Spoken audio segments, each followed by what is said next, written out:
प्रतापगढ़ में सरस्वती रहा करती थी। उसके 2 बेटे थे, रमेश और सुरेश।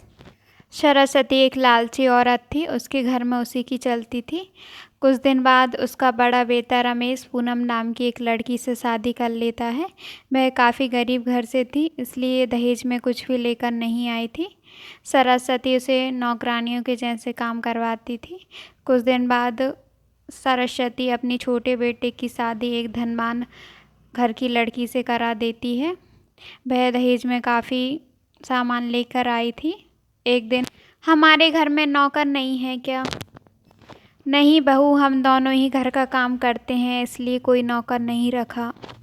पर मुझे काम करने की कोई आदत नहीं है, मुझे एक नौकर की ज़रूरत है। अगर आप नौकर नहीं रख सकते हैं तो मेरा सारा काम आपको ही करना होगा।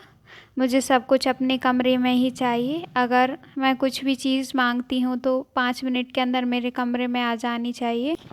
तुम्हें जो भी चाहिए आवाज़ लगा दिया करो, हम तुम्हें ला कर देंगे। मैं थक गई हूँ, मुझे थोड़ा आराम करना है। ऐसा कहकर कंचन अपने कमरे में चली जाती है। अगले दिन सुबह होते ही कंचन, अरे मेरी चाय लेकर आओ। कंचन की आवाज़ सुनकर पूनम उसे चाय देने चली जाती है। कंचन की सेवा संभाल करने में ही पूनम का दिन निकल जाता था, जिसके कारण वह घर का काम नहीं कर पाती थी। मजबूरन सरस्वती को घर का काम करना पड़ता था। पूनम छोटी बहू की देखभाल कर रही है, मुझे ही घर का काम करना होगा, मैं इससे कुछ बोल भी नहीं सकती।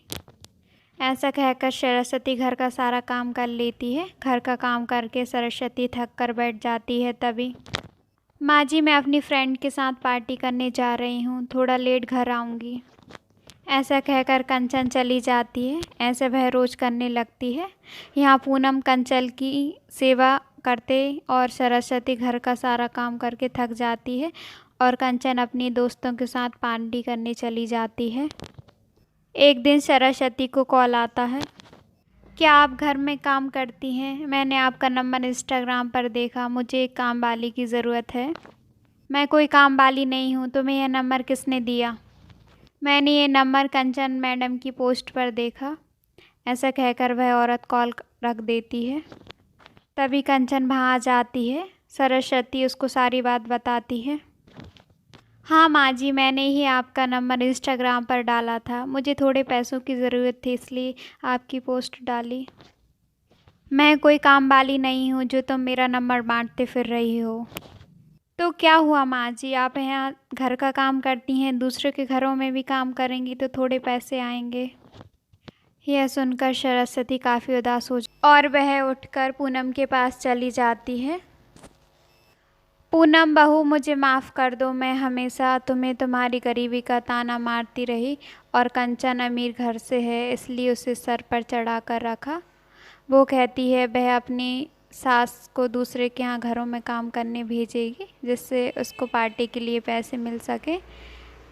मैंने तुझे बहुत परेशान किया, मुझे माफ़ कर दे। माँ जी, आप मुझसे माफ़ी मत मांगिए, आप मुझसे बड़ी हैं, मैंने तो कब का आपको माफ़ कर दिया। क्या तुमने मुझे सच में माफ़ कर दिया? हाँ माँ जी। तभी कंचन वहाँ आ जाती है और वह अपनी सास से, माँ जी, आप में बदलाव आया, इसलिए तो हमने यह नाटक किया। आप हमेशा दीदी को गरीब कहकर उनका अपमान करती थी, आपको इसका एहसास हुआ, इसलिए हमने यह नाटक किया। सरस्वती को अपनी गलती का एहसास होता है और सभी परिवार हंसी खुशी रहने लगते हैं।